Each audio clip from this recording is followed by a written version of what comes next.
leen gërëm tam di leen sant ci liggéey bi nga xam ne yéen a ngi koy def liggéey bu rafet macha allah taskatu xibaar yëpp la presse écrite les télés les radios les sites internet YouTube Facebook les réseaux sociaux etc.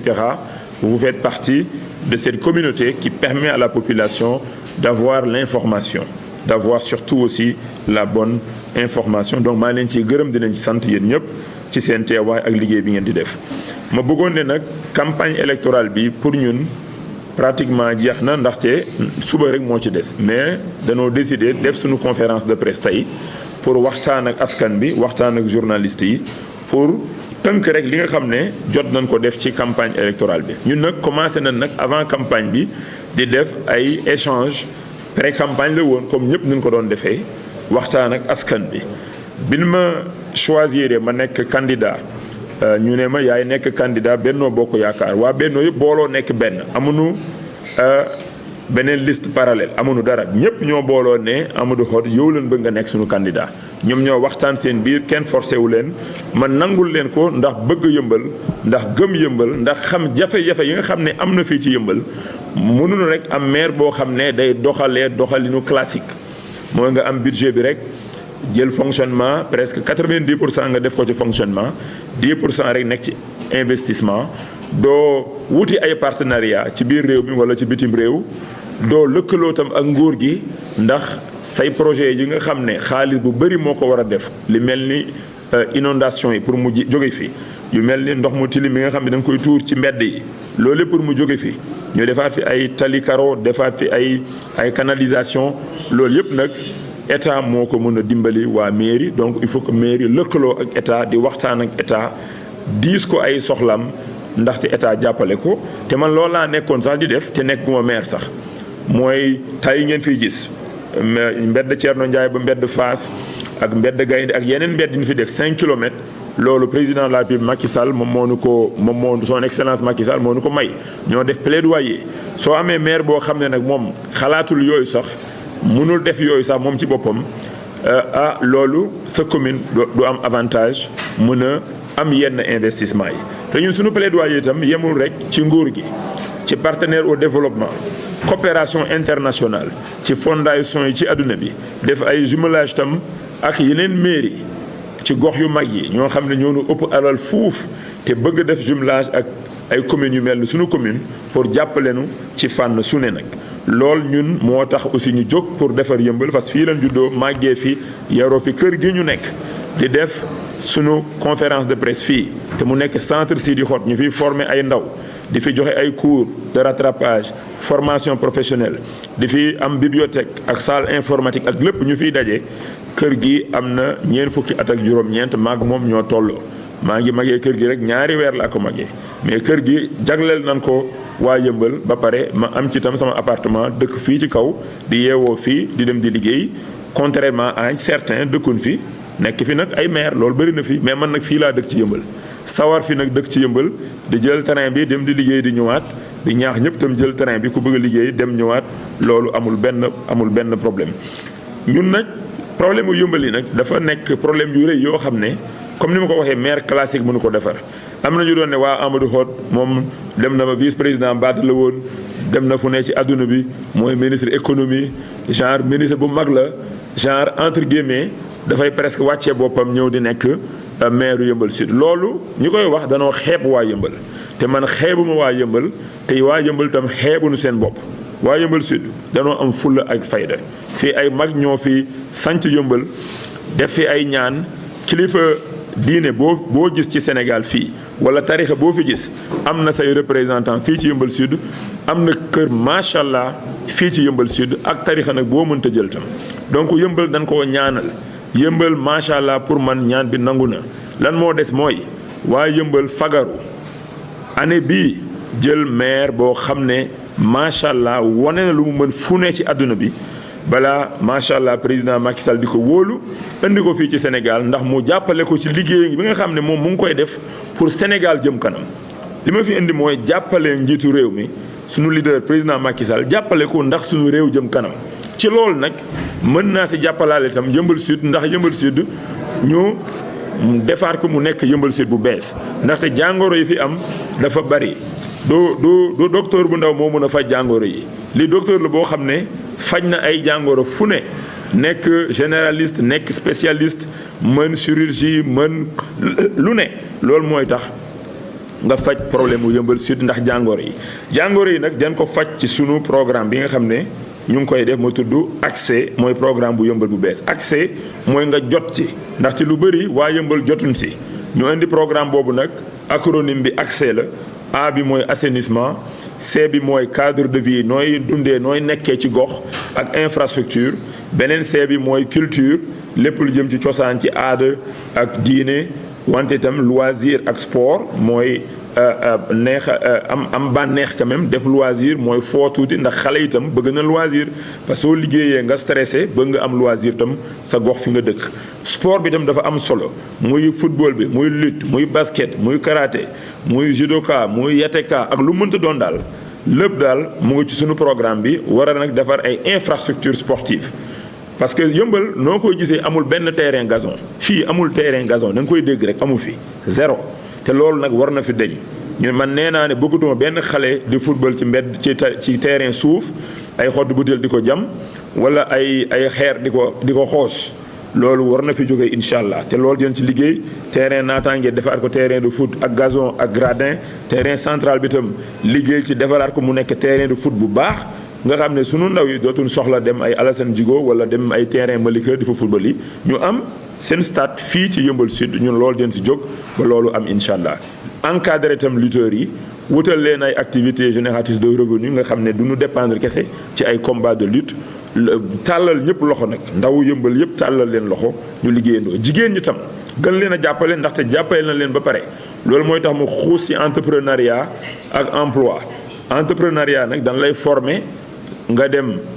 amal sa bopp sa liggéey bopp ñu financé la wala ñu former la nga am liggéey soo amul liggéey lu ci ëpp da ngay bëgg am sa liggéey bopp nekk entrepreneur ñu financé la comme ni ñu ko defee pour jigéen ñi financé nañ fii lu ëpp 250 groupements de femmes war a def nag lu ko raw fuuf incha allah su nekkee maire ndaxte soo nekkee maire mën nga dem wax ci turu askan bi wuti fu ne ci àdduna bi ay partenariat indi ko ni ma koy defalee Sénégal wala ni ma ko doon defee BAD bi ma nekkee vice président wala ni ma ko doon defalee yenn dëkk bi ma nekkee banquier d'affaires nekk Dubaï wala nekk Angleterre wala nekk fële ci Amérique wala nekkoon sax Nigéria foofu di fa diriger benn banque loolu lépp nag xam-xam boobu xalaat boobu carnet d'adresse boobu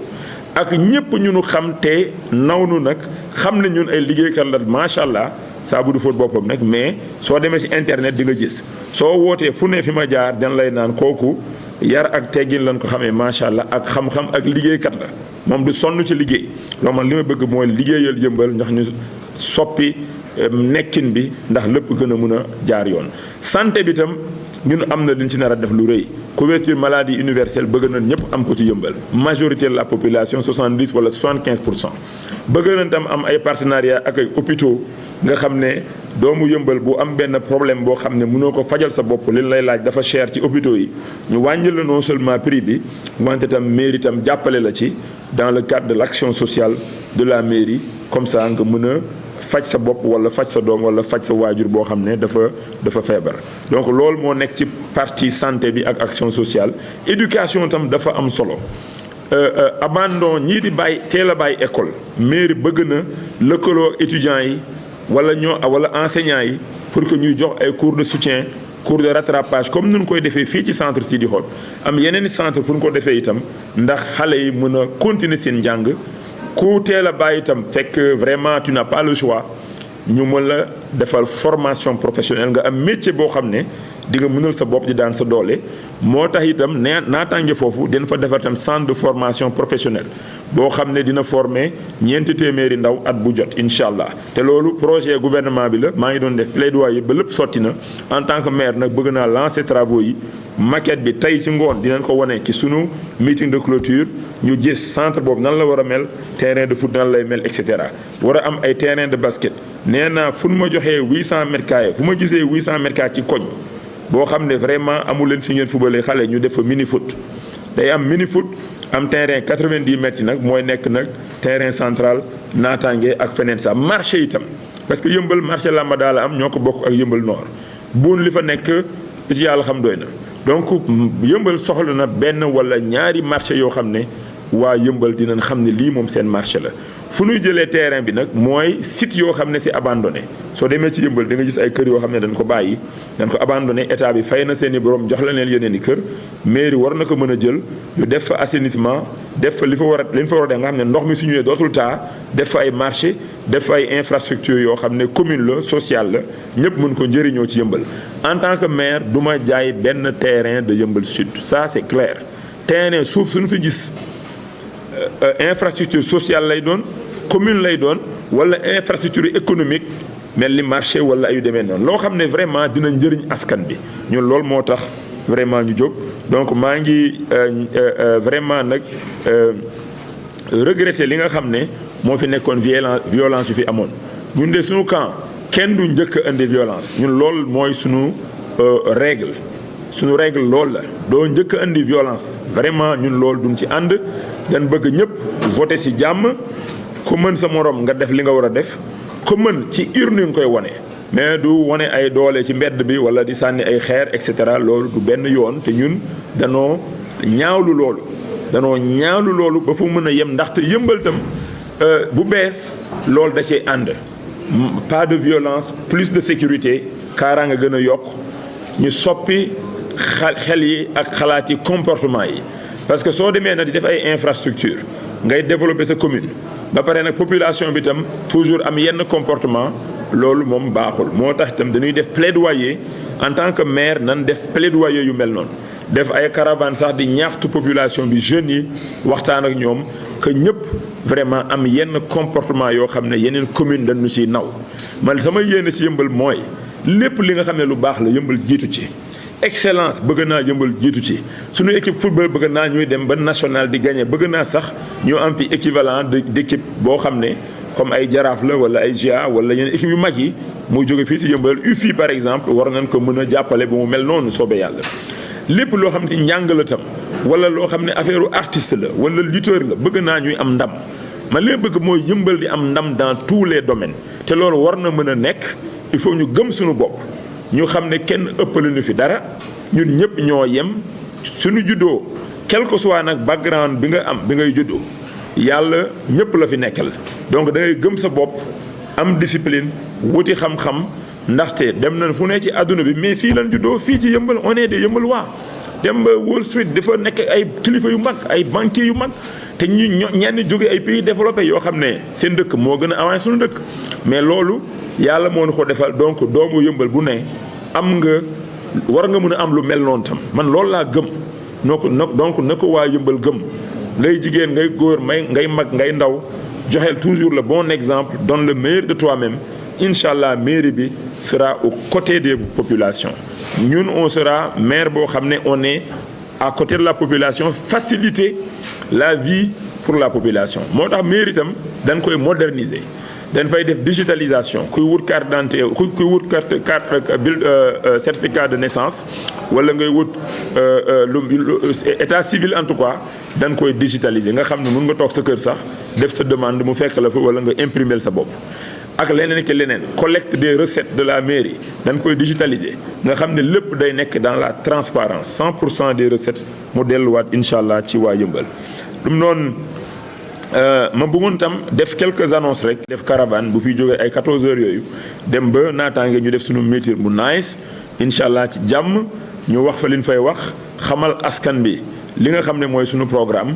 expliquer lépp sant tam ñi nga xam ne jàppale nañu ci campagne bi mooy population bi militant yeeg ak ñi nekkul militant ak leaders yi responsable politique ak ñëpp daal ñi nga xam ne jàpp nañ ci suba ci aljuma nag incha allah takkusaan suñu jullee takkusaan ba pare dina remettre chèque boo xam ne président moo ko jagleel mosquée Laayeen bi nekk ci yëmbal te ñu bëgg mu nekk mosquée département Kër Massar macha allah chèque bu duuf la dinañ dem remettre chèque boobu benn cérémonie foofu incha allah ak yeneen ndimbal yi nga xam ne tam ñeneen bëgg nañ aussi ñu jàppale aussi sunu mosquée boobu. man en tant que maire nag soxlawuma dara ci mairie ñi ma àndal soxlawuñ dara du salaire du carburant du oto du essence du dara képp tam ku ma nekk sama cabinet tam nga may liggéeyal directement naa wut feneen fu ñu la fayee fudul ci budget mairie lépp ñu delloo ko ci askan bi lépp askan bi utiliser ko pour seen bopp te budget d'investissement incha allah mooy avant sama 5 ans yi di jeex budget investissement dina ëpp fuuf budget fonctionnement tey nag téeméer boo jël juróom-ñeent fukk yëpp fonctionnement la mooy da ngay fay salaire maire bi fi nekk otom essence am ñi koy liggéeyal ci cabinet nangam et cetera loolu yëpp fonctionnement la ñun bëgg nañ nag ñun loolu dañ koy jaglelaat population bi soxlawuñ ko donc investissement dina ëpp fonctionnement fuuf balaa sama mandat bi di jeex peut-être même sur les 2 premières années foofu incha allah ndaxte investissement bi ñu war a def fii dafa rëy assainissement bi rek ay milliards la soo jëlee itam centre de formation bi et cetera ay milliards la dans le cadre partenariat nag avec état bi lëkkaloo aussi ak yeneen partenaires yi ma bëgg nag aussi ne février mars incha allah su nu amee ndam dimanche bi liggéey bi dañ ko tàmbale ci saa si tàmbale naa ko sax balaa sax ñu nuy fal parce que am naa ci yaakaar macha allah mais février dinañ commencé def lampadaires yi ci yëmbal dina fi ñëw parce que wuti naa ay lampadaires pour Sénégal njaay yëpp yëmbal tam dina ci am wàllam comme toutes les communes dinañ ci am seen wàll incha allah man maa demoon wuti saytu xaalis boobu wuti ko président moom ma dénkoon mission boobu comme nu ma dénkee mission wuti alal indi ci réew mi pour financer ay projet donc projet boo gis ñu financer coopération ñun ñoo ko fi indi ci Sénégal macha allah léegi nag li ma bëggoon wax aussi mooy route des Niayes itam dañ ko démarrer travaux yi ci mois de février bi mois de mars incha allah au plus tard mais yaakaar naa ni février war na mën a commencer route des Niayes ak yeneen tali yi nga xam ne ci biir yëmbal la nekk projet route des Niayes la juróom fukki milliards la ak juróom-ñett te président mayoon ko banlieue bi may ko yëmbal ndaxte tali boobu day jógee Liberté 6 dem ba Kër Massar jaar fii ci yëmbal incha allah donc maa ngi gërëm ñëpp di sant ñëpp di sant vraiment population yëpp ci li nu dalal parce que dugg nañ ci kër yi fu ne ruq yi dugg nañ fa mbedd yu mag yi ak fu ne ci yëmbal daal dugg nañ fa waxtaan ak askan bi ñu ngi leen di gërëm di leen sant askan bi yëpp ci li nu dalal ci seeni ay kër di leen ci gërëm di leen sant ne di leen jox rendez-vous nag incha allah ci programme tey bi mooy meeting de clôture caravane suba tam ci Layeen ak incha allah ci élection yi ñëpp voté si jàmm teel a voté amul xuloo amul xiiroo amul ŋaayoo da ngay yeew suba teel sangu ba set dem sa centre voter tranquillement y a pas d'histoire nga dem ñibbi sa kër toog xaar sa résultat te am naa ci yaakaar tam à midi incha allah résultat yi dañ commencé xam que ne yëmbal choisir na yëmbal bu bees choisir na nag changement comme ni mu koy waxee rek midi keng mairie keng jërë ngeen jëf merci